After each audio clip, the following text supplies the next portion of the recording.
Hello दीदी बहनी, एक विवाह गीत गावे चलते हैं। आप सब पसंद करें, लाइक और सब्सक्राइब जरूर करें।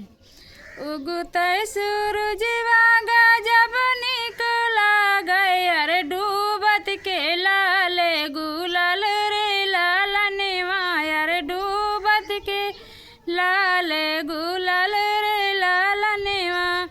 उगते के सूरज जब निकला गए, अरे डूबत के लाल गुलाल रे लालनवा, डूबत के लाल गुलाल रे लालनवा।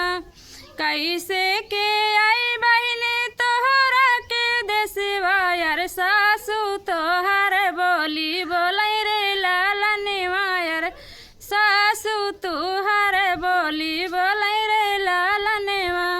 सासू तो वहीं भैया, सासू तो वहीं भैया चंदन लकड़िया, यार आजू जलाई चाह कल रे लालनवा, यार आजू जलाई चाह कल रे लालनवा।